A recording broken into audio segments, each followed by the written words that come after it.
Hey everybody, welcome. Today we are talking one of my favorite food truck menu items. It is sopes. I love sopes. Traditionally they are served on the little bread are put on the little base. It's made out of masa, out of a cornmeal. It's sort of like a tamale flour. But being keto, we can't have that because it's just full of carbohydrates and sugars and stuff. So I spent some time developing this recipe for sopes, for the base, which is really good. I mean, it's not going to be masa. I mean, there's just no way how or anything like that. But this is a really good recipe, and I am going to share it with you. I really like sopes, and I wanted sopes, and so where there's a will and there's a want, there's a way. So here we go. What I got in this bowl right here is I got a half a cup of ground lupin. It's a bean. This stuff right here, there's only 1 gram of net carbs in there per third cup. And so there's only half a cup of that in here. And so what I did with this stuff, since it's a little bit coarser than I like, I just took the lupin flour there and I put it in my old food processor and I just blended that up a little bit until I got a little bit finer, and I threw that in the bowl. And here I've also got 3/4 of a cup of almond flour. It's a Kirkland brand that I get from Costco. It's a blanched almond flour. It is really good source of protein, low carb, really good stuff. And to that, I'm going to add some baking powder. I'm going to add a tablespoon. And usually you don't add that much baking powder to bread if you like fried bread. But since this is not a flour, it is pretty much ground up almonds and bean. It takes a little bit more to get you got a little bit of puffy, because without it, what you get is a nice, solid, thick piece of, bean and almonds is what you get. But the baking powder, it makes it puff up while you're frying it on the stove here. So that's just 1 tablespoon of baking powder in there. And I'm also going to add some salt. You want some salt flavor. And that is about a teaspoon of salt. This is kosher salt. You can use whatever salt you want. So yeah, just a teaspoon. You want to throw that in there. And then you want to get your spoon here and you want to mix this all up really good together.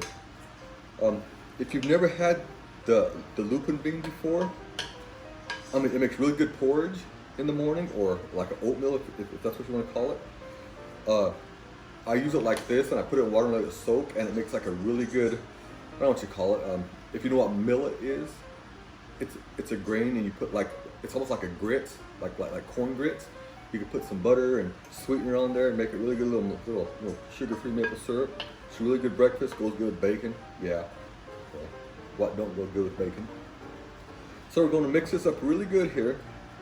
And just like if you was making this traditionally with the masa, you're also going to add some oil in there. And so I got my handy dandy avocado oil. I use this for cooking everything, high smoke point. But we only want a tablespoon in there. And I think that's about all I got left in the bottle. There we go, just a tablespoon of oil in there. And then of course, we're going to be giving this a good mix up as well.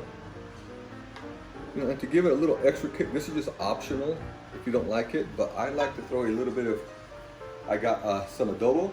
I love adobo seasoning. And that is, I'm just going to, give it a few dashes of adobo. It gives a little bit of kick. Put that in there. And just give it all a good mix up. Now with this, the trick with this is you've got to add not boiling water, but you want it really warm. It's going to be too hot for your hands. And I've got that here. I just got my little electric tea kettle here that I put some hot water in. And this water is just below the boiling point.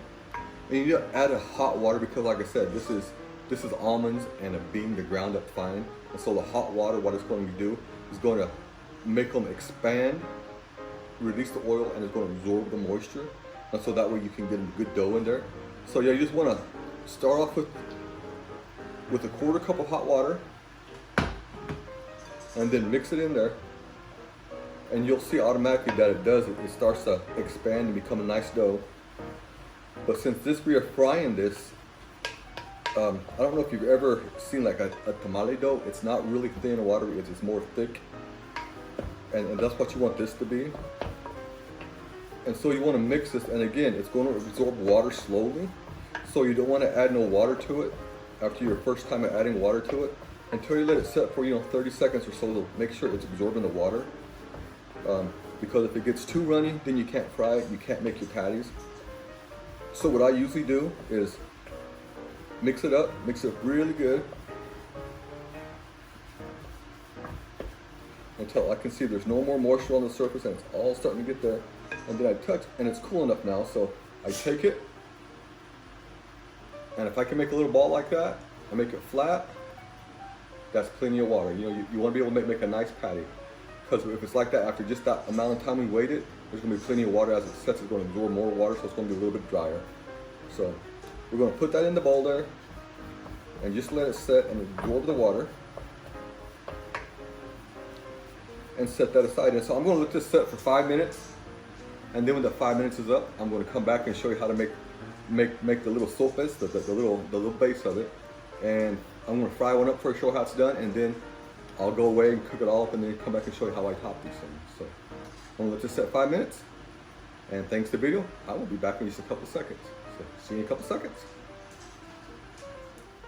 Okay, we're back, and our sope dough has set, and it's absorbed all the water in there. So now it's ready to make into the base. As you can see, I've already got 2 of them made here. I just thought I'd save the last one to show you how I did it. So yeah, this recipe is going to make about 3, depending on how big you make them. But you know, about that big, because you know you eat 2 of these at a time, so it's not a pizza. It is just a little base for some meat and lettuce and stuff. And so I got the last ball of dough here. Let me set that plate out of the way. And so what we're going to do is we're going to form this into a flat cake-like, pancake-looking thing. And so when you press on it, it's going to try to stick to your hands. And so what I do is I just have a little cold water, and this will keep it from sticking to your hands. And it will also help continue binding it, because it's going to want to crack. Because remember, this is not flour. So you just have to work with it and just seal up them cracks. And it's okay if it's cracked a little bit. It's fine, it's dandy. But you just want to get it just as thin as you can. About like that, you know, about that thickness. And just seal up them cracks the best you can. Don't worry about if there's cracks in it, because it's going to happen. It's not flour. I was thinking about adding some xanthan gum or something in here, but I figured no, I'm not going to do that. I'm just going to leave it the way it is. It's binding just fine. And like I said, your hands a little bit moisture, it helps seal them cracks. So yeah, just get them about that size, about that thickness, and then we're going to fry them. And so you want to put the oil in your pan and get it hot.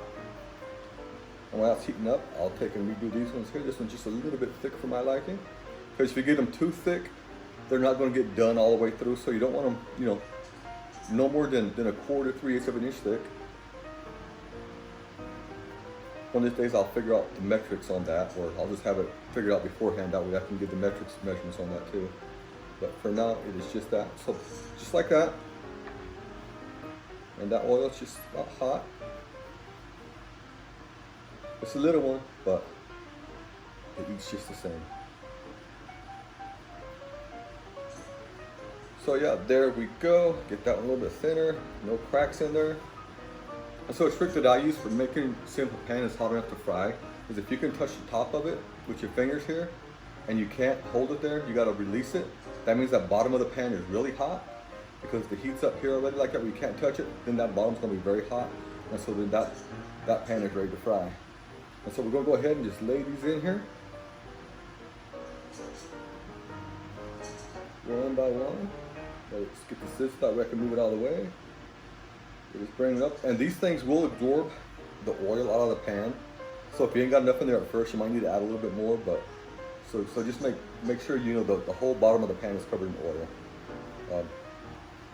Okay, I'll go ahead and add these other 2 in here. It is hot. And so like I said, with the baking powder in there, it is going to puff a little bit, but not a lot. So they're going to be a nice, not too dense, but they're still going to be dense. Like I said, it's not flour. But once you put the toppings on there, because I'll show you how I top them. I got meat and lettuce and tomato and cebolla and some queso fresca. So yeah, we will let them cook. I will go ahead and just let the film run, but I'm going to edit out the cooking part to make it not so long. And you want to cook them probably about 4 to 5 minutes on each side to make sure they get nice and done. And when you cook them, you You're gonna see some of it come apart. It looks like things falling apart, but it's going to do that a little bit until it starts to cook. So don't worry about that. And you can smell it when it's cooking. I don't know if you've ever had fried cornbread or hot water cornbread. That smell you get, it actually smells like that. So, okay, folks, they are coming out. As you can see, they are nice and fried up.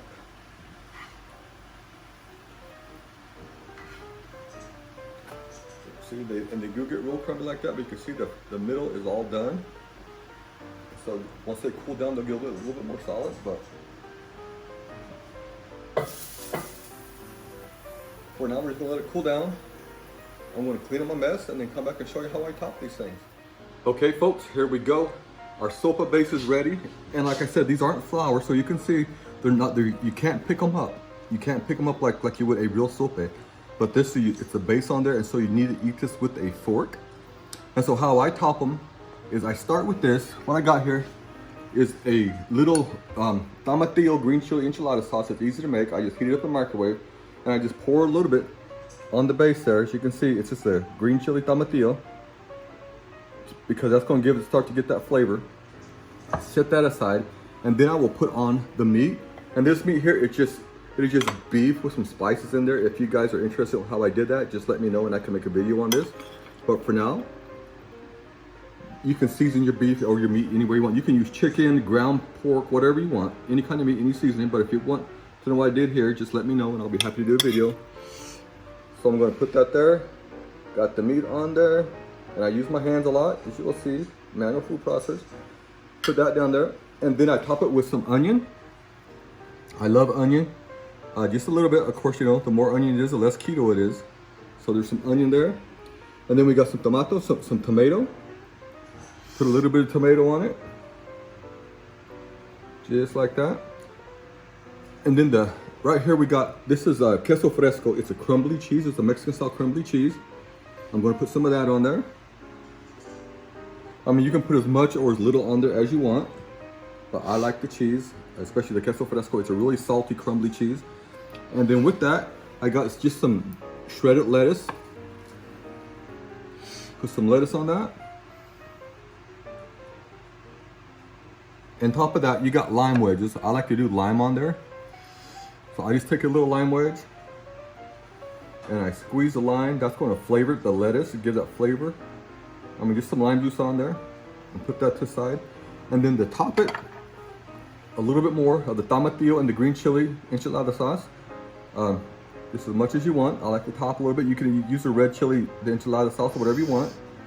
Top that, and to finally figure it off, you got the crema here.